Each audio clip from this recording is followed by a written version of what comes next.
ఇటు ఇవ్వలేదు. ఇక్కడ నుంచి ఇలా సీరియల్గా 13 ఉంటాయి. సో ఈ 13 ఎందుకంటే శివుడికి ఇష్టమైన రోజుల్లో త్రయోదశి ఒక రోజు, అది తిథుల ప్రకారం చూస్తే 13వది. మనకి ఎవ్రీ మంత్లో మాసి శివరాత్రి వస్తుంది, కానీ కొడుతుంటే డిఫరెంట్గా సౌండ్ వస్తుంది. చూడండి ఇట్లా రీసెంట్గా అంటే ఇది కట్టి దాదాపు 90 years పైన అవుతుంది. 90 years పైన అవుతుందా? సో ఇక్కడ రామప్ప చెరువులో ఒక టెంపుల్ అనేది మునిగిపోయిందని ఇక్కడ చుట్టుపక్కల వాళ్ళు కూడా అంటున్నారు, అది నిజమేనా? ఇది త్రవ్వుతుంటే దొరికింది, గార్డెన్ ఏరియాలో దొరికిందా? ఇట్లా ఇటుకలతోటి కట్టారు. ఓకే. సో ఆ ఇటుకలు వాటర్లో వేస్తే తేలుతాయి. క్లోజ్ చేస్తే ఇతడి కాళ్ళు తడుకున్నాయి, ఇలా క్లోజ్ చేస్తే ఇతడి కాళ్ళు తడుకున్నాయి, ఇలా క్లోజ్ చేస్తే ఇతడి కాళ్ళు తడుతుంది. మనం టెంపుల్ పైన చూస్తే టెంపుల్ షేప్ అనేది ఇలా ఉంటుంది. అంటే ఎంత లోతు వరకు ఉంటుందండి లోపల? అంటే దాదాపు ఒక 8 నుంచి 12 ఫీట్ల దాకా ఇసుక ఉంటుంది. పైన కూడా సేమ్ 10-12 ఫీట్ల వరకు ఇసుక ఉంటుంది ఒకటి.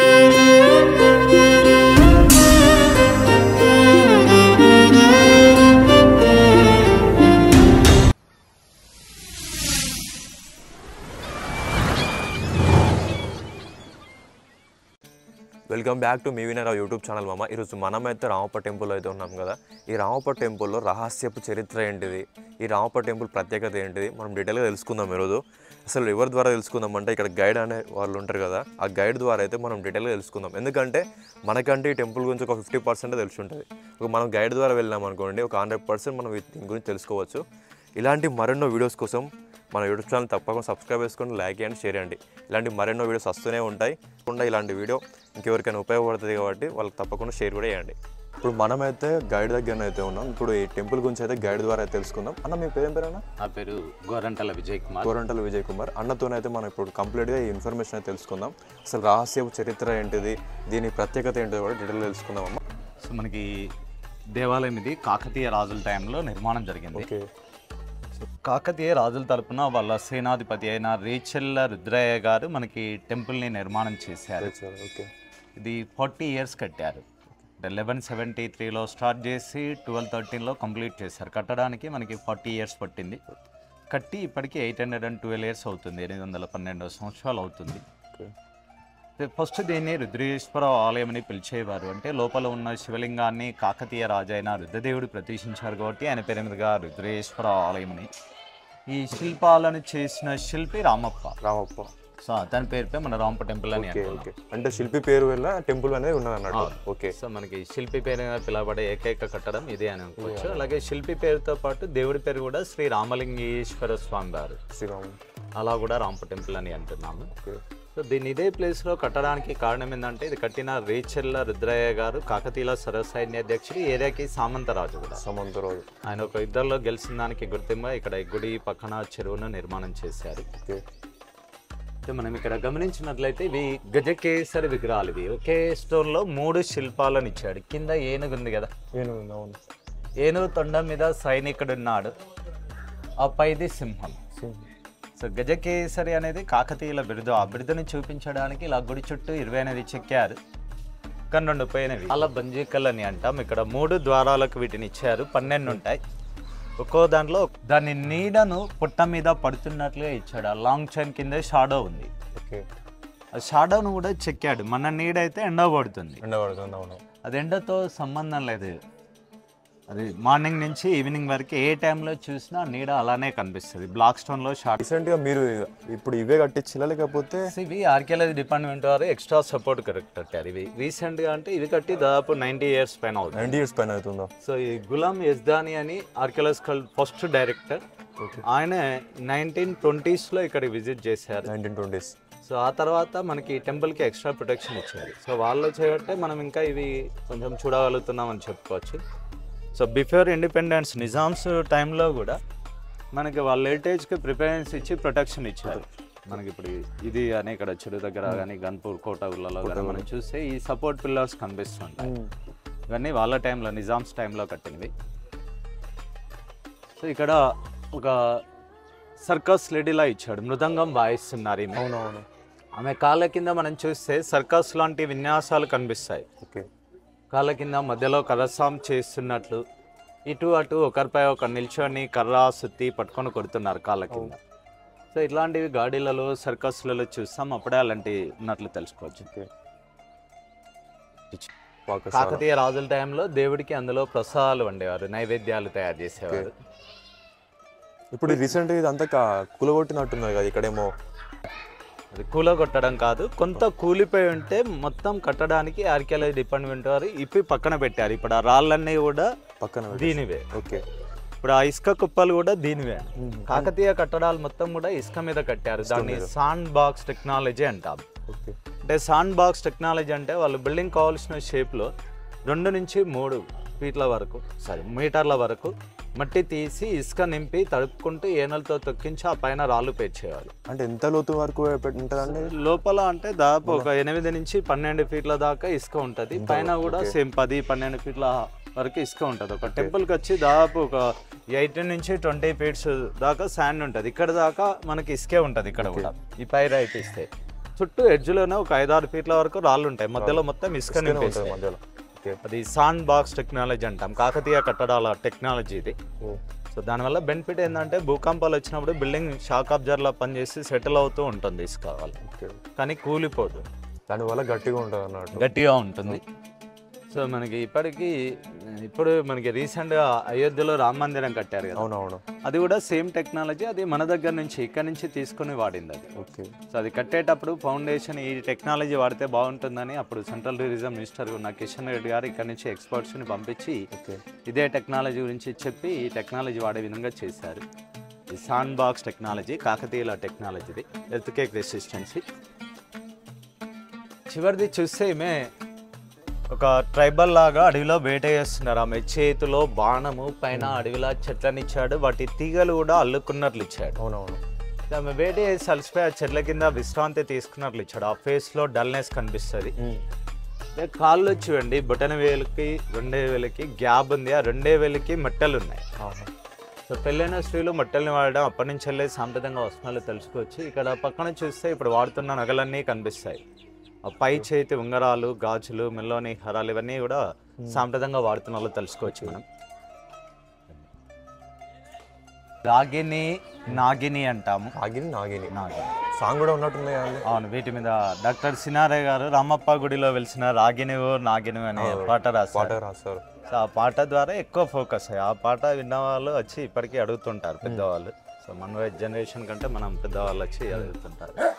సో ఇది రాగిని కాళ్ళకు మనం చూసినట్లయితే అప్పుడే హై హీల్స్ అన్నట్లు ఇచ్చాడు చెప్పులు. ఇప్పుడు అంటే ఒకటే హీల్ ఉండదు బ్యాక్ సైడ్. అప్పుడు front back both side heel ఇచ్చి మధ్యలో గ్యాప్ ఇచ్చాడు. నడుస్తుంటే కూడా చెప్పుకి కాల్కి గ్యాప్ చూపించాడు. సో మనం 13th centuryలోనే హై హీల్స్ ఉన్నాయనేది వీటిని బట్టి తెలుసుకోవచ్చు. ఇప్పుడు లేటెస్ట్ అనుకుంటాం. ఇప్పుడు ఆమె సారీ డిజైన్ కూడా చాలా క్లియర్గా ఇచ్చాడు. ఈమె రాగిని, ఈమెమో నాగిని. ఆమె పాము మీద నాట్యం చేస్తుంది. చేతిలో పాము, మెడలో పాములను ఇచ్చాడు. ఆ ఫేస్ కూడా పాములాగా డిఫరెంట్గా చెక్కాడు. అన్నిటికీ స్మూత్ ఉంటుంది, రఫ్ ఉంది. కళ్ళు పాము కళ్ళలా ఉంటాయి. మెడ డిఫరెంట్గా ఇచ్చాడు, గీతలు ఇచ్చాడు, లైన్స్ ఉంటాయి. సో నాగిన్లోని క్రూరత్వాన్ని చూపించాడు, పాములాగా భయంకరంగా ఉంటుంది.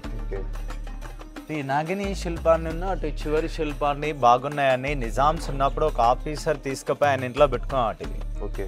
సో ఆయన ఇంట్లో బ్యాడ్గా చేయడం స్టార్ట్ అయితే వీటి వల్లే జరుగుతుందని రిటర్న్ చేస్తే ఇవి సిమెంట్ తోటి అతికించాలి. అప్పుడేమో స్టోన్తో ఫిక్స్ చేశారు. అప్పుడు కింద పైన సిమెంట్ ఉంది, దీనికి దానికి మళ్ళీ అతికించారు. వాళ్ళ రూలింగ్ ఉంది కాబట్టి నచ్చి పట్టుకెళ్ళారు. బ్యాడ్గా జరిగితే రిటర్న్ చేశారు. ఈవిడేమో డాన్సర్. ఆ పై చేతిని చూడండి, చేతి వేళ్ళకున్న గోర్లను కూడా చాలా క్లియర్గా ఇచ్చాడు, లాంగ్ నెల్స్. ఇదేమో 12 మదనికల్లో చిన్నది, పొట్టిగా ఉన్నారు. ఈమె ఒక ట్రైబల్ లాగా అడవిలో వేట చేస్తున్నట్లు ఇచ్చాడు. చూడండి, చేతిలో బాణం ఉంది, పైన చెట్టు, దాని మీద కోతి, అటు కార్నర్లో పక్షి కూడా ఉంది. వేట చేసే టైంలో ముళ్ళు గుచ్చుకుంటే ఆమె సర్వెంట్ వచ్చి ముళ్ళుని తీస్తున్నాడు. సో ఆ ముళ్ళు కింద ఆ ముళ్ళు తీసే చోట వాపు కూడా చూపించాడు, లైట్గా స్వెల్లింగ్ ఉంది. సో ప్రతిదీ న్యాచురల్గా ఇచ్చాడు. ఇప్పుడు అక్కడ చెప్పుకి కాలుకి గ్యాప్ కానీ ఇక్కడ పాదంలో వాపు కానీ ఇవ్వకపోయినా మనం గుర్తించలేం, అవి కూడా పర్ఫెక్ట్గా చూపించాడు. ఇప్పుడు ముళ్ళు తీసే చోట వాపు ఉంటుంది. ఆ డ్రెస్ కూడా చిన్న స్కర్ట్, తల్లో నెమలి పింఛాన్ని చూపించాడు, ట్రైబల్ లాగా. సో ఇది అది మళ్ళీ సెట్ చేశారండి ఇవి. సో మనకి ఇక్కడ నంది డిఫరెంట్గా ఉంటుంది. అవునవును. మనం మిగతా టెంపుల్స్లో చూస్తే తల స్ట్రైట్గా ఉండి కొమ్ముల మధ్యలోంచి శివుని చూస్తాం, చెడు ఉంటుంది. అవును, కానీ ఇక్కడ సైడ్కి ఇచ్చాడు. ఇది శివుడి వాహనం కదా, శివుని వాహనం. ఆయన పిలిస్తే లేచి రావడానికి రెడీగా ఉన్నట్లు ఇచ్చాడు. కన్నుతో శివుని చూస్తున్నట్టు, చెవులు ముందు పెట్టి వింటున్నట్లు, కాలు కూడా ముందుకేసి లేవడానికి రెడీగా ఉన్నట్లు ఇచ్చాడు. అవును, అటెన్షన్గా ఉంటుంది. మళ్ళీ కన్నును మనం చూస్తే అది ఎక్కడికి వెళ్ళి చూసినా మనల్ని చూసినట్టే అనిపిస్తుంది. అవును, సో అటెన్షన్ మోడ్లో ఉంటాయి. మిగతా టెంపుల్స్లో రెస్టింగ్ మోడ్లో ఉంటాయి. ఇటు వన్ సైడ్ తిరిగి మన శివునికి శివుడు ఎప్పుడు పిలుస్తాడో అప్పుడు లేచి వచ్చేస్తున్నట్లుగా ఇచ్చాడు పిలవన లేవడానికి. అలాగే అక్కడ ఉన్న స్టెప్స్ అన్ని అవి ఒరిజినల్ స్టెప్స్, అవి ఒరిజినల్ స్టెప్స్ అప్పటి. సో అవి చాలా హైట్గా ఉంటాయి. అవి ఎక్కలేకపోతున్నామని మనకి మెయిన్ టెంపుల్లో ఒక్కో దానిలో 2-3 కట్ చేశారు. ఇట్లా కట్ చేస్తారా? సో వాళ్ళు చాలా హైట్ స్ట్రాంగ్గా ఉండేది కాబట్టి వాళ్ళకి ఈజీ ఉండేది, మనకు కష్టం అవుతుందని ఇవి కట్ చేశారు. పెద్దవాళ్ళకి ఎవరికైనా నచ్చినా కూడా వాళ్ళకి కొంచెం ఇబ్బంది ఉంటుంది. ఇప్పుడు ఇవి ఎక్కడానికి ఇబ్బంది పడుతున్నారు. అది శిలాశాసనం, ఆ బ్లాక్ స్టోన్ ఉంది కదా, దాని మీద టెంపుల్ హిస్టరీ, ఇది కట్టిన రేచెర్ల రుద్రయ్య గారి ఫ్యామిలీ హిస్టరీ రాశారు. ఓకే. సో అది లిపేమో తెలుగు కన్నడ కలిపి ఉంటుంది, భాష సంస్కృతం. దీని నుంచి వెళ్ళే మనకి తెలియడానికి గేట్ ముందే టెంపుల్ హిస్టరీతో పాటు రేచెర్ల రుద్రయ్య ఫ్యామిలీ హిస్టరీ ఉంటుంది. అలాగే మనకి ఏరియాలో ఉన్న కొన్ని విలేజెస్కి వచ్చే ట్యాక్స్ అంతా దేని మెయింటెనెన్స్కి వాడాలనేది అందులో వేయబడిన శాసనం. ఓకే, శిలాశాసనం అంటాం. లిపి తెలుగు కన్నడ భాష సంస్కృతం. అంటే అది మన తెలుగులో లేదు అది? లేదు, మన తెలుగు కాదు. సో దీని నుంచి వెళ్ళి మనకి గేట్ ముందు ఇంట్రడక్షన్ వరకు ఉంది. టోటల్ ట్రాన్స్లేషన్ కావాలంటే బుక్స్లో ఉన్నాయి. టెంపుల్ హిస్టరీ, రేచెర్ల రుద్రయ్య వంశంలో వాళ్ళు ఏ యుద్ధాల్లో గెలిచారు అనేది రాశారు. అలాగే మనకి ఈ ఏరియాలో ఉన్న కొన్ని విలేజెస్ని డొనేషన్స్ ఇచ్చాడు. వాటికి వచ్చే ట్యాక్స్ పన్ను మొత్తం కూడా వసూలు చేస్తారు కదా. ఓకే. అది ఈ ఒక్కొక్క టెంపుల్కి, ఇప్పుడు కాటేశ్వర ఆలయానికి ఒకటి, కామేశ్వర ఆలయానికి ఒకటి, మెయిన్ టెంపుల్కి ఒకటి, కొన్ని విలేజెస్ని దానం ఇచ్చినట్టుగా మనకు ఆ శాస్త్రం రాయబడింది. అది ఇప్పుడు ఇక్కడేమో పర్షియన్ ఇతను, ఇందాక ఈజిప్షియన్ని చూసాం, ఇక్కడ పర్షియన్ ఉన్నారు. పర్షియన్. సో వాళ్ళు వచ్చేయడానికి ఇది ఆధారం మనకి. కాకతీయుల టైంలో కాకతీయ సామ్రాజ్యానికి పర్షియన్స్, అంతకంటే ముందే ఈజిప్షియన్స్, ఇటాలియన్స్ వచ్చారు. వాళ్ళు వచ్చేయడానికి ఇది ప్రూఫ్ మనకు. ఇప్పుడు ఈ చుట్టూ ఇట్లా డాన్సర్ మ్యూజిషియన్స్ ఉంటారు కదా, ఇవన్నీ పేరుని డ్యాన్స్ పోస్టర్స్. కాకతీయుల నాట్యం మన తెలంగాణ అఫీషియల్ డ్యాన్స్ కూడా ఇది. ఒకప్పుడు ఉండే కదా, ఇప్పుడు ఆంధ్రప్రదేశ్ అయిపోయింది. ఇది తెలంగాణకు అఫీషియల్ డ్యాన్స్, ఆంధ్రప్రదేశ్కి ఏమో కూచిపూడి డ్యాన్స్, తమిళనాడుకి భరతనాట్యం. అట్లా ఒక్కో స్టేట్కి ఒక అఫీషియల్ డ్యాన్స్ ఉన్నట్టుగా మనకి తెలంగాణకి అఫీషియల్ డ్యాన్స్ పేరిణి శివతాండవం ఉంటుంది. దీన్నే స్టార్ షేప్లో ఉందంటాం, పైనుంచి ఆ విధంగా ఉంటుంది. మనం టెంపుల్ పైనుంచి చూస్తే టెంపుల్ షేప్ అనేది ఇలా ఉంటుంది. ఇక్కడ చూడండి, ఇది మ్యాప్స్ మనకు ఆ ఫ్లవర్ లాగా అనిపిస్తుంది, ఇలా అనిపిస్తుంది. ఓకే.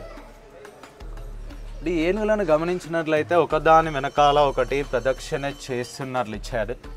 ప్రతిదీ డిఫరెంట్గా ఇచ్చాడు. చూడండి, ఇది నార్మల్గా ఉంటే ఇక్కడ కాలు పట్ల అవుతుంది. అవును, ఇది కాలుపై తొండం వేసినట్టు రౌండ్గా చుట్టుకుంది. ఇక్కడ సేమ్ ఉన్నాయి, బెల్స్లో డిఫరెంట్ ఉంది.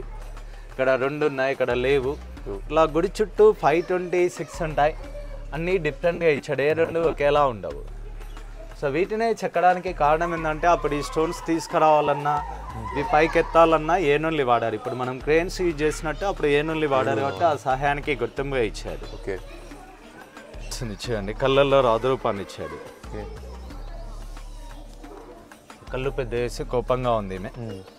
చివరిదేమో 12 మదనికల్లో పెద్దది. ఆమె నడుచుకుంటూ వెళ్తుంటే కోతి కాళ్ళ వెనుక చీరను లాగుతున్నట్లు ఇచ్చాడు.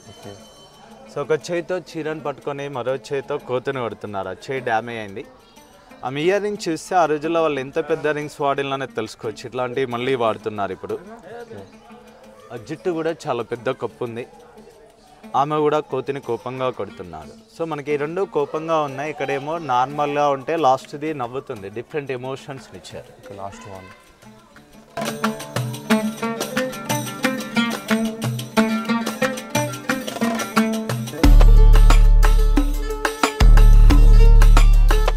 రెండు కోపంగా ఉన్నాయి కదా, ఇక్కడ నార్మల్ ఎలాంటి ఫీలింగ్స్ ఇవ్వలేదు. లాస్ట్ ఏమో నవ్వుతుంది, మొహంలో చిరునవ్వుని ఇచ్చాడు. కాల్లో చూస్తే బొటన వేలు ముందు మడిచి మిగతా 4 వేలు వెనక్కి మడిచి నాట్యం చేస్తుంది. మనకి ఇదొక్క శిల్పమే ఈ గుడిలో లక్కీగా డ్యామేజ్ కాకుండా మిగిలి ఉంది. ఇదొక్కటి చూడండి, ఇక్కడ చేతులు పోయినవండి, అక్కడ హారం, చెయ్యి, మనం చూడబోయే ప్రతి శిల్పంలో ఏదో ఒకటి డ్యామేజ్ చేశారు. సో ఇదంతా కూడా కాకతీయులో చివరాజన ప్రతాపరుద్రుడిని మొహమ్మద్ బిన్ తుగ్లక్ ఓడించాక ఇవన్నీ డ్యామేజ్ చేసుకుంటూ వెళ్ళారు. సో ప్రతాపరుద్రుని మీద మాలిక్ కాఫర్ తర్వాత మొహమ్మద్ బిన్ తుగ్లక్ ఇద్దరు అటాక్ చేశారు. వాళ్ళ దాడుల్లో విరగొట్టారు. మనం క్లియర్గా చూస్తే దాదాపుగా అన్నిటికీ ముక్కలు చెక్కేశారు. వాళ్ళు కావాలనే విరగొట్టారు. ఎందుకంటే ఏ చిన్న డ్యామేజ్ ఉన్నా పూజించకూడదు అనేది మన శాస్త్రాలు చెప్తున్నాయి. సో అది చదువుకొని ఇది దేవుడా డాన్సరా ఏనుగా అనే డిఫరెంట్ లేకపోతే దానిలో ఏదో ఒక పార్ట్ తీసేశారు. ఇదొక్కటి లక్కీగా మిగిలింది వితౌట్ డ్యామేజ్.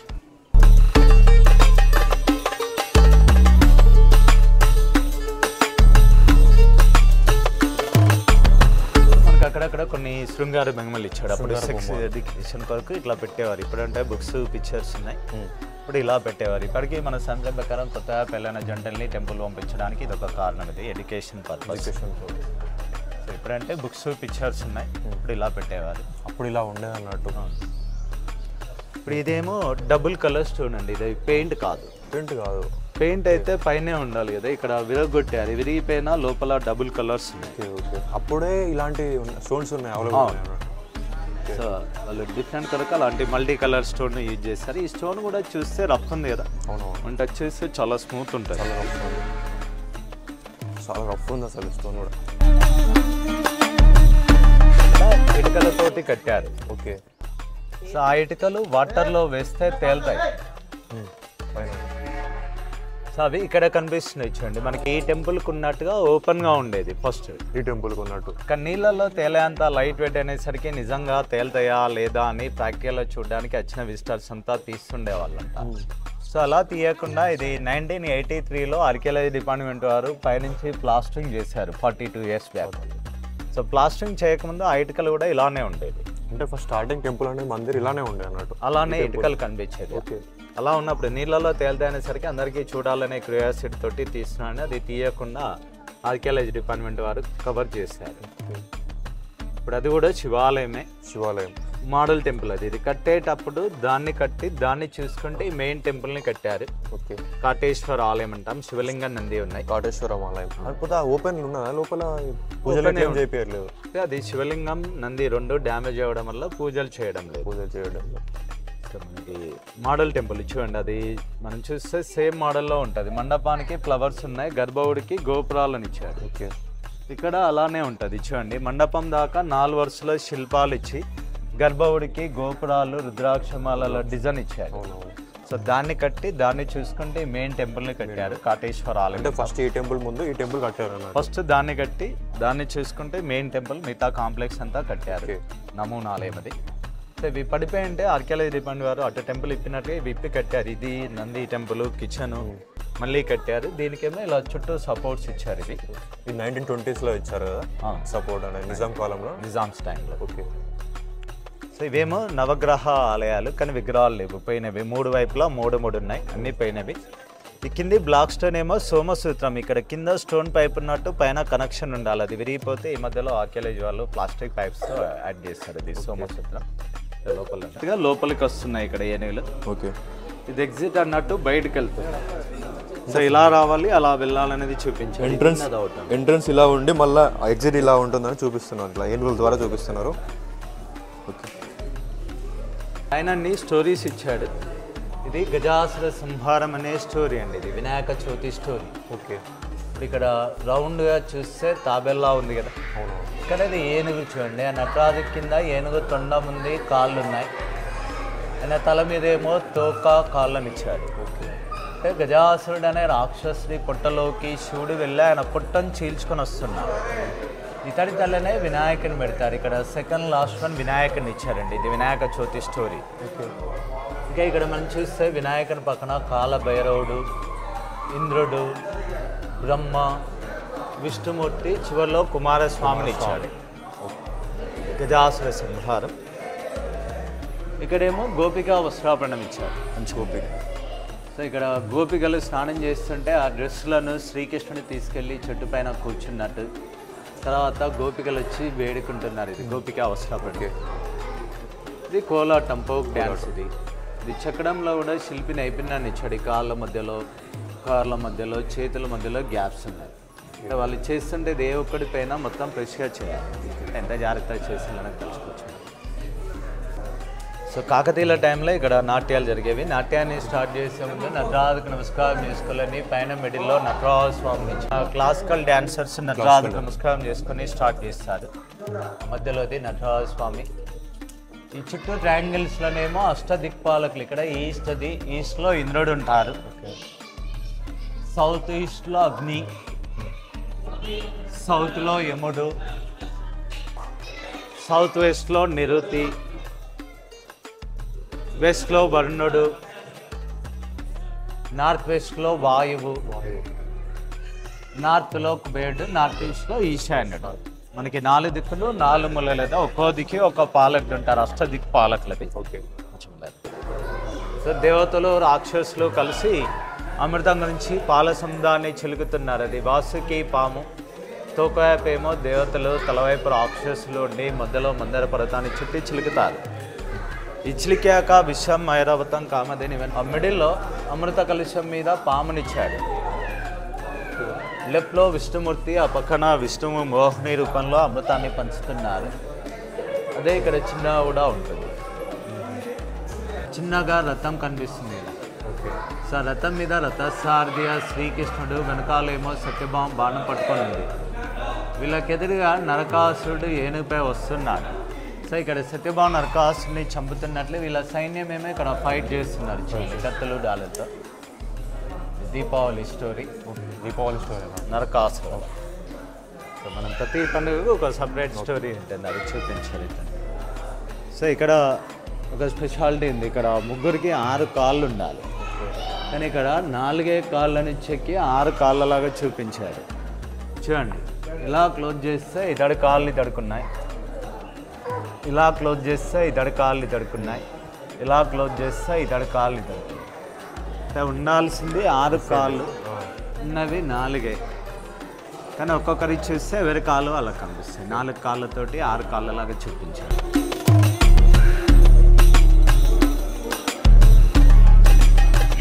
మనం మిగతా టెంపుల్స్లో చూస్తే గర్భగుడి చీకటిగా ఉంటుంది. అవునవును.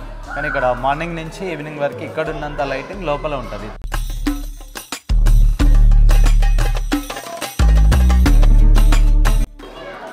సో అది ఎట్లా అంటే ఈ చుట్టూ మండపానికి ఓపెన్ ఇచ్చి కట్టారు. ఓకే.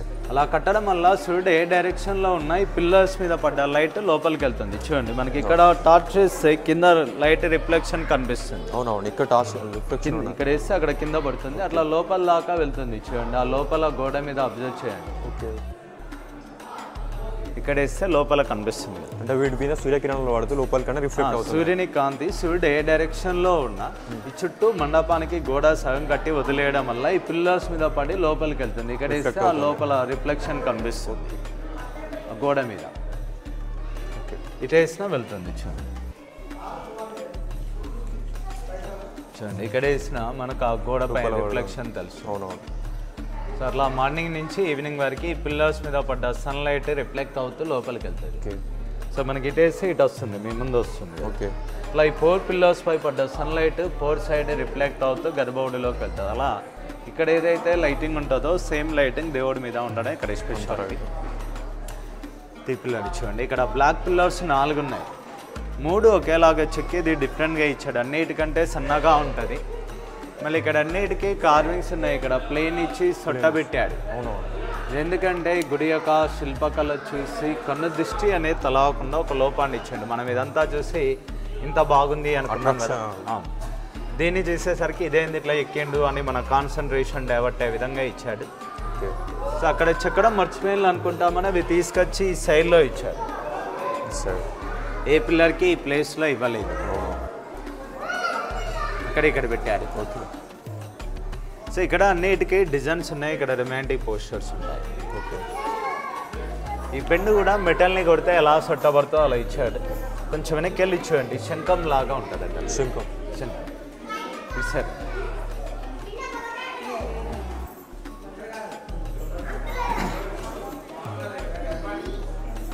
ఈ పార్ట్ ఉంది కదా, శంఖు ఆకారం కనిపిస్తుంది. యాక్చువల్గా మే లోపలికి ఈస్ట్ నుంచి వస్తాం కదా, రాగానే అన్నిటికేమో శిల్పాలున్నాయి, దేనికేంది ఇవ్వలేదు అనుకునే విధంగా ఇచ్చాడు.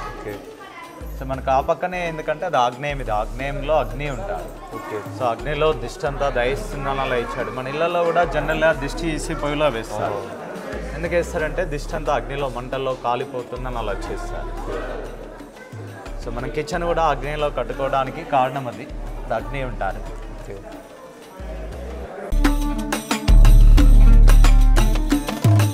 సో మనకి డిజైన్స్ ఉన్నాయి కదా, ఇప్పుడు ఇవి మన వాళ్ళు డ్రెస్సెస్ పైన శారీస్ బార్డర్ పై కాపీ చేస్తున్నారు. ఇది బ్యాంగిల్స్ లాగా చెక్కారు.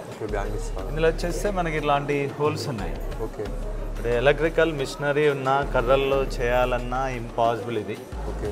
ఇప్పుడు ఎలాంటి మిషన్స్ లేని టైంలో వాళ్ళు హ్యాండ్ టూల్స్తో చెక్కారు ఇంత చిన్న హోల్ని.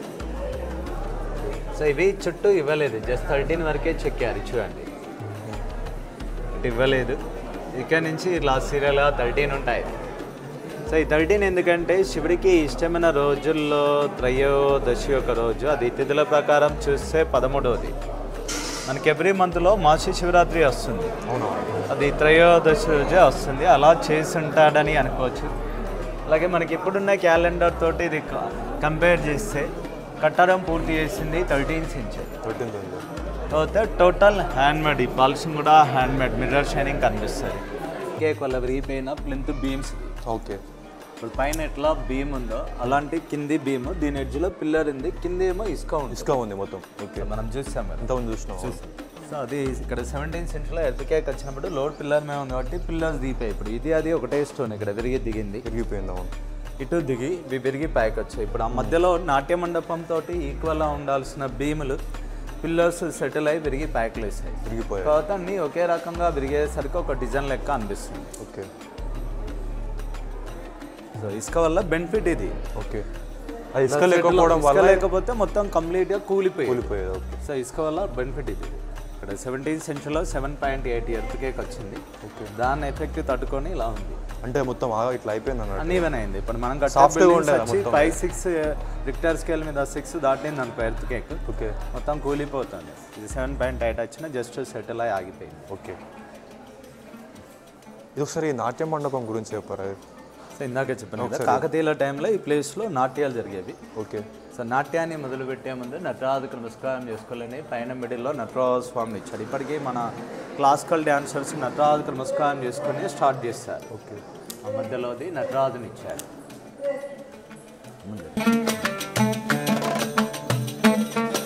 చెట్టులాగా ఇచ్చాడు. చూడండి, ఈ చెట్టు మీద శ్రీకృష్ణుడు నిల్చొని ఫ్లూట్ వాయిస్తున్నారు. ఆ మ్యూజిక్ ఇక్కడ వస్తుంది. ఇది సరిగమలని అంటాం, కానీ కొడుతుంటే డిఫరెంట్గా సౌండ్ వస్తుంది. చూడండి, ఇట్లా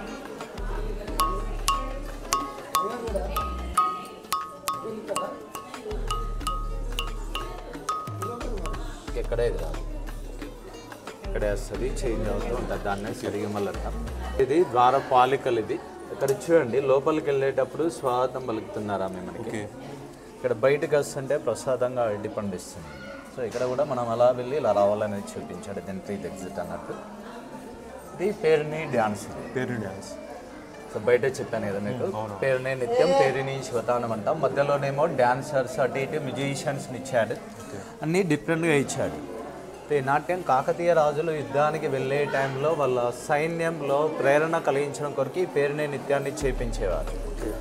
కాకతీయులతోటే మరుగున పడిపోయి చేసేవాళ్ళు లేకపోతే ఇక్కడి శిల్పాల ద్వారా నటరాజ రామకృష్ణ గారు 1983లో ఈ డ్యాన్స్ని రీకంపోజ్ చేశారు. ఇది తెలంగాణ ఏర్పడ్డాక అఫీషియల్ డ్యాన్స్ గానం చేశారు. పేరుని నిత్యం, పేరుని శివతానం అంటాం. దీని మీద ఒక బుక్ కూడా ఉంది. నిత్యరత్నాలు అనే గ్రంథాన్ని రుద్రమాదేవి గారి మేనమామ అయిన జయప్రసన్న అని రాశారు. అందులో ఈ పేరుని డ్యాన్స్కి వివరించారు, పేరుని శివతాండవం. అలాగే ఇంకా ఇక్కడ మనకి చెరువు ఉంది, రామప్ప చెరువు. ఆ చెరువును కూడా ఇది కట్టిన రేచల్ల రుద్రయ్య గారు తవ్వించిందే. ఇది కాకతీయులు నిర్మించిన చెరువులో లోతైన చెరువు. సో ఇప్పటికీ ఆ వాటర్ తోటి 10,000 ఎకరాల వరి పంట, సంవత్సరానికి 2 పంటలు తీస్తారు. 4 మండలాలకి డ్రింకింగ్ వాటర్ సప్లై కూడా అవుతుంది. దాదాపు 90 విలేజెస్కి డ్రింకింగ్ వాటర్ సప్లై అవుతుంది. సో కాకతీయుల కాన్సెప్ట్ ఇది. ఎక్కడ విలేజ్ను డెవలప్ చేయాలనుకుంటే ముందుగా అక్కడ ఒక చెరువు, ఒక గుడి కట్టడం, ఇలా కాన్సెప్ట్. దీన్నే TTT కాన్సెప్ట్ అంటారు. టౌన్, ట్యాంక్, టెంపుల్, నగరం, ఆలయం, చెరువు అనేది కాకతీయుల కాన్సెప్ట్. సో మెయిన్ మనకు కావాల్సింది వాటర్, పబ్లిక్ కావాల్సింది. అందుకొరకు చెరువులను తవ్వారు, తాగడానికి, పంటల కొరకు. టెంపుల్ ఏమో ఇది భక్తితో పాటు ఒక cultural unity business educational centres లాగా డెవలప్ చేశారు. ఓకే. దీన్నే T కాన్సెప్ట్ అంటాం, టౌన్ ట్యాంక్ టెంపుల్. సో ఒక ఊరు డెవలప్ కావాలంటే ఒక గుడి ఒక చెరువు ఉండాలనేది వీళ్ళ కాన్సెప్ట్. ఇట్లా కాకతీయులు వాళ్ళ టైంలో 15,000 టెంపుల్స్ 15,000 పైన మేజర్ లేక్స్ని నిర్మాణం చేశారు. అసలు ఇక్కడ రామప్ప చెరువులో ఒక టెంపుల్ అనేది మునిగిపోయిందని ఇక్కడ చుట్టుపక్కల వాళ్ళు కూడా అంటున్నారు, అది నిజమేనా? సో మునిగిపోవడం అని కాదు, మధ్యలో మనకి చిన్న ఐలాండ్ ఉంటుంది. ఐలాండ్ ఉంది, చెరువు మధ్యలో ఐలాండ్ ఉంది. ఓకే. సో దాన్ని లోకల్ ఏంటంటే గుడిమిట్ట అని అంటారు. అంటే ఆ ఏరియాలో గుడి కూడా ఉంది. ఇప్పటికీ మనం వెళ్ళి చూస్తే అక్కడ రాళ్ళు కనిపిస్తాయి. ఓకే. సో ఇలాంటి స్తంభాలు కొన్ని ఉన్నాయి, కూలిపోయి ఉంటాయి. కొన్ని మనకి ఇలాంటి శిల్పాలు అక్కడక్కడ కనిపిస్తాయి. అంటే చెరువులు అనేది ఇలాంటి టెంపుల్ లేదా? చెరువు మధ్యలో కాదు, చెరువు మధ్యలో ఉన్న ఐలాండ్ మీద కట్టారు. ఐలాండ్ మధ్య. సో నీళ్ళ మధ్యలో టెంపుల్ ఉండదు కదా. ఓకే. సో వాళ్ళు టెంపుల్ని కావాలనే కన్స్ట్రక్షన్ చేసింది. ఓకే. ఓకే. సో మధ్యలో ఉన్న ఐలాండ్ మీద టెంపుల్ కట్టారు మీరు అన్నట్టుగా. సో మనకి ఈ ఏరియాలో మనకి ఇప్పటికీ ప్రజెంట్ ఒక 20 టెంపుల్స్ కనిపిస్తున్నాయి. అవునవును. మెయిన్ టెంపుల్ తోటిగా. ఓకే. కాకతీయుల టైంలో ఎక్కువ ఉండేది ఇంకా. ఎక్కువ ఉంది. సో అవన్నీ కూడా మనకి ఎక్కువ మొఘల్స్ టైంలో డ్యామేజ్ చేశారు. తర్వాత కూడా కొన్ని కాలక్రమేణా డ్యామేజ్ చేసిన వాళ్ళు. సో మనం చూస్తే అంటే ఇప్పుడు షార్ట్కట్లో సంపాదించాలని గుప్తానీల కొరకని వీటిలో గోల్డ్ డైమండ్స్ ఉంటాయని. ఓకే. సో మీకు గన్పూరే కాబట్టి కోటగుళ్ళలో ఒక 5-6 years బ్యాక్ ఒక ఇన్సిడెంట్ జరిగింది, తెలిసి ఉంటుంది. ఇంతకుముందు. అవునవును తెలుసు. సో అది అక్కడ దాదాపు ఒక 4 కోట్ల విలువైన గోల్డ్ బయటపడింది. గోల్డ్ బయటపడ్డది. సో అట్లా ఎక్కడో చోట బయటపడేసరికి అంతటా ఉంటాయని మన వాళ్ళు డ్యామేజ్ చేసేవాళ్ళు. ఇక్కడ నంది కూడా డ్యామేజ్ చేసేవాళ్ళు అంటే. సో ఇది కానీ ఇప్పుడు అవును చెరువు దగ్గర ఈ చుట్టుపక్కల ఉన్నాయని కూడా వాళ్ళ టైంలో కొంత చేశారు, మన వాళ్ళు ఇప్పటికీ చేస్తారు, చాలా డ్యామేజ్ చేస్తున్నారు. ఈ టెంపుల్ యునెస్కోలో గుర్తింపు అయింది కదండి, అది ఎప్పటి నుంచి ఏమైనా అభివృద్ధి ఉందా లేకపోతే లేదా? సో మనకి ఇది 2021లో యునెస్కో వాళ్ళు రామప్ప దేవాలయానికి వరల్డ్ హెరిటేజ్ సైట్గా ప్రపంచ వారసత్వ కట్టడంగా గుర్తింపునిచ్చారు. ఓకే. సో దానివల్ల మనకు బెనిఫిట్ ఏంటంటే వరల్డ్ వైజ్గా రామప్ప టెంపుల్కి ఎక్కువ పబ్లిసిటీ అనేది వస్తుంది, ప్రచారం వస్తుంది. ఆ తర్వాత డెవలప్మెంట్ అంటే ఇండియన్ గవర్నమెంట్ ఆఫ్టర్ యునెస్కో తర్వాత మనకి కేంద్ర ప్రభుత్వం దాదాపు ఒక 100 కోట్ల పైన మనకి దీనికి ఫండ్ రిలీజ్ చేసింది. అంటే అందులో మనకి ప్రసాద్ స్కీమ్లో ఒక 63 కోట్ల వరకు రిలీజ్ చేశారు. దాని వర్క్స్ జరుగుతున్నాయి. మనకు ఒక 600 మీటర్స్ దూరంలో రీసెంట్గా ఒక 73 కోట్లు శాస్కీ స్కీమ్ ద్వారా రిలీజ్ చేశారు. దాంట్లో మనకి రామప్పతో పాటు రామప్ప చెరువు, కోటగుళ్ళు, ఇక్కడ ఇంచర్ల దగ్గర ఒక ప్రాజెక్ట్ ఉంది. ఇది అది అలాగే అదే కాకుండా మనకి స్టేట్ గవర్నమెంట్ నుంచి వెళ్ళి రోడ్స్ డెవలప్ చేయడం, కొంత బండ్ డెవలప్ చేయడానికి ప్లాన్ ఉంది.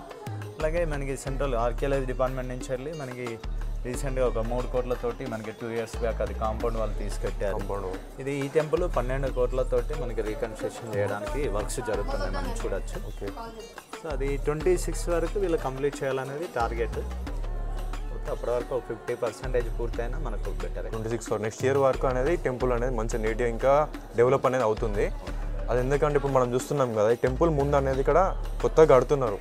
టెంపుల్ పాత టెంపుల్ని పునర్నిర్మాణం చేస్తున్నారు. పాత టెంపుల్ ఉండే అటాడ పాత టెంపుల్ ఇప్పుడు ఇవి అట్లానే తీసుకెట్టారు. మనకి ఇక్కడ ఉన్న ఈ వంటశాల, నంది మండపం, అటున్న మోడల్ టెంపుల్. ఓకే. దీనిలాగా మొత్తం నెంబర్స్ వేసి తీసేసి పక్కన పెట్టి మళ్ళీ సెట్ చేశారు. ఇప్పుడు ఈ రాళ్ళన్నీ కనిపించేటి అన్ని దానివే, ఆ టెంపుల్. సో మనకి ఇందులో కొత్త కట్టడం అనేది ఎలాంటిది ఏర్పాటు చేయడానికి వీలు లేదు. సో కొత్తగా ఏదైనా కన్స్ట్రక్షన్ దీనికి 100 మీటర్స్ లోపల కొత్తగా ఏదన్నా కన్స్ట్రక్షన్ చేస్తే మనకి ఇది వరల్డ్ హెరిటేజ్ సైట్గా గుర్తింపు ఉంది కదా, అదంటేనే రిజెక్ట్ అయిపోతుంది. అంటే పాతదాన్ని పునర్నిర్మాణం చేయడం, పాతదాన్ని కాపాడడం. ఓకే. యునెస్కో వాళ్ళ లక్ష్యం, ఆర్కియాలజీ వాళ్ళ. అంటే ఆ టెంపుల్ అనేది ఏంటి అన్నట్టు? అది కామేశ్వర ఆలయం, దాన్నే సభా మండపం అని, కళ్యాణ మండపం అని పిలుస్తారు. ఓకే. అయితే యాక్చువల్గా మనకి అది శాసనాల ప్రకారం చూస్తే అది కామేశ్వర ఆలయమే. కామేశ్వర ఆలయం. కాకపోతే అందులో మనకి దేవుడి విగ్రహం అంటే ఒక పానవట్టం మాత్రమే, శివలింగానికి సంబంధించిన పానవట్టం మాత్రమే ఉంది. ఓకే. అంటే దాంట్లో కూడా శివలింగం ఉండేదా? అదే శివలింగం బేస్ మాత్రమే, పానవట్టం మాత్రం ఉంది, పైలింగం డ్యామేజ్ అయ్యింది. అంటే బయట కూడా ఒక శివలింగం పెట్టారు కదా. సో అది ఇక్కడిది కాదు, మనకి ఇక్కడ రామప్ప చెరువు దగ్గర హరిత హోటల్ పక్కన చిన్న టెంపుల్స్ ఉన్నాయి.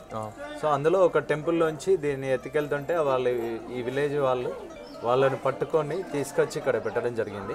ఓకే. అది జరిగి దాదాపు 42 years అవుతుంది. 42 years అవుతుంది. అది కూడా 1982లో జరిగింది. అది అప్పటి నుంచి తీసుకొచ్చి ఇక్కడే పెట్టారు. అంటే మనం ఇప్పుడు కట్ట దగ్గర ఒక టెంపుల్ ఉంది కదా, ఆ ఆ టెంపుల్ ఏమైనా డెవలప్ చేస్తున్నారా మరి లేకపోతే దాన్ని సో ప్లాన్ ఉంది మనకి హరిత పక్కన ఉన్న టెంపుల్స్, బోటింగ్ పాయింట్ దగ్గర ఉన్న టెంపుల్స్, ఈ ముందు ఉన్న టెంపుల్స్ కూడా రీబిల్డ్ చేయాలనే ప్లాన్లో స్టేట్ గవర్నమెంట్, అది స్టేట్ గవర్నమెంట్ కంట్రోల్లోకి వస్తాయి. ఓకే. సో అది స్టేట్ ఆర్కియాలజీ వాళ్ళు ఇంతకుముందే మనకు ఒక 3 years బ్యాకే మనకి అది ఫండ్ రిలీజ్ అయింది. కాబట్టి అది టెండర్స్ పిలిస్తే ఎవరు రాకపోవడం వల్ల వర్క్స్ అలానే అయిపోయాయి. మళ్ళీ కొత్త వాళ్ళు టెండర్స్ పిలవడానికి ప్లాన్ చేస్తున్నారు. ఓకే. తెలుగు రాష్ట్రాల్లో ప్రపంచ వారసత్వ సంపదగా గుర్తింపు పొందిన ఏకైక కట్టడం మనకి రామప్ప దేవాలయం. ఓకే. సో దీన్ని మనకి వరల్డ్ హెరిటేజ్ సైట్గా గుర్తింపు రాగానే కాదు, దీన్ని కాపాడుకోవాల్సిన బాధ్యత మనందరి మీద కూడా ఉంది. అంటే ఇక్కడ పనిచేసే ఆఫీసర్స్, సిబ్బందో, గవర్నమెంటే కాపాడాలంటే ఇలాంటి కన్స్ట్రక్షన్స్ ఇదే అని కాదు, మనకి ఈ సరౌండింగ్స్లోనే కాదు, ఎక్కడ మీరున్న ప్రాంతాల్లో కూడా హిస్టారికల్ ప్లేస్ ఇంపార్టెన్స్ తీసుకొని వాటిని కాపాడడానికి ట్రై చేయండి. ఎందుకంటే ఇక్కడికి వచ్చే విజిటర్స్లో దాదాపు ఇప్పటికీ ఒక 10-20% దీని మీద డ్యామేజ్ చేయడం, పేర్లు రాయడం అలా చేస్తున్నారు. అట్లా చిన్న పేరు రాసినా, చిన్న డ్యామేజ్ చేసినా అది పనిష్మెంట్ ఉంటుంది, కానీ అది సెకండరీ అవుతుంది. ఓకే. సో దీని మీద చిన్న గీత గీసినా 5,000 ఫైన్ వేయచ్చు, 5,000 నుంచి 1 lakh ఫైన్ వేయచ్చు, 1 నెల నుంచి సంవత్సరం జైల్లో పెట్టచ్చు. కానీ అది సెకండరీ అవుతుంది, మనం చేసిన డ్యామేజ్ అయితే ఇక్కడ అవుతుంది. అవును. సో మన పేరెంట్స్ మనకి ఇక్కడ ఇది మన పూర్వీకులు మనకు అందిస్తేనే మనం ఈ సంపద మనకుంది. మనం కూడా మన పిల్లలకు అందించాలంటే ప్రతి ఒక్కరం కూడా దీన్ని కాపాడుకోవాల్సిన బాధ్యత ఉంది. ఓకే. అది టెంపుల్లో మీరు డ్యామేజ్ చేసి అంటున్నారు కదా, అది ఏమైనా క్యాస్ట్ వాళ్ళ? సో ఇక్కడ అంటే అప్పుడు మనకి 1323లో కాకతీయులో చివరజన ప్రతాపరుద్రుడిని మహమ్మద్ బిన్ తుగ్లక్ ఓడించాక ఇవన్నీ డ్యామేజ్ చేసుకుంటూ వెళ్ళారు. ఓకే. మనకు ఆ శిల్పాల్లో డ్యామేజ్ అంతా కూడా ఆ తర్వాత కూడా ప్రొటెక్షన్ లేనప్పుడు కొంత మనకు చేశారు. కాకపోతే మేజర్ డ్యామేజ్ అంతా మహమ్మద్ బిన్ తుగ్లక్ టైంలో అయింది. ఓకే. ఓకే. చూస్తున్నారు కదమ్మా, ఇప్పుడు మనమైతే ఏదైనా టెంపుల్కి వస్తాం అనుకోండి, ఇలాంటి కాకతీయ రాజులు నిర్మించిన టెంపుల్లో మనకు దీని గురించి అంతగా అవగాహన ఉండకపోవచ్చు. కాబట్టి మనమైతే ఇక్కడ గైడ్ సౌకర్యంతోనైతే చాలా దీని గురించి ఇన్ఫర్మేషన్ అనేది తీసుకోవచ్చు. అందుకోసం ఎప్పుడైనా మనం కూడా టెంపుల్కి వస్తే గైడ్ అనేది ద్వారా తీసుకోవడం బెటర్ అనిపిస్తున్నా. ఏం లేదు, మీరు ఒక 10-15 minutes తెలుసుకోవాలనుకుంటే అన్న వాళ్ళ దగ్గర ఒక ఛార్జ్ అనేది ఇంత ఛార్జ్ ఉంటుంది. ఒక 10-15 minutes అంటే వాళ్ళు తక్కువనే ఉంటుంది, ఒక 200 రూపీస్లా అయిపోతుంది. లేదు మీరు ఒక 1-2-3 hours చేసుకున్నాం అనుకోండి, 1000 రూపీస్ వరకు ఛార్జ్ చేస్తారు. దీని ద్వారా అయితే మనం కంప్లీట్ ఇన్ఫర్మేషన్ కూడా తీసుకుంటామమ్మా. ఇలాంటి మరెన్నో వీడియోస్ కోసం మన యూట్యూబ్ ఛానల్ తప్పకుండా సబ్స్క్రైబ్ చేసుకోండి, లైక్ చేయండి, షేర్ చేయండి.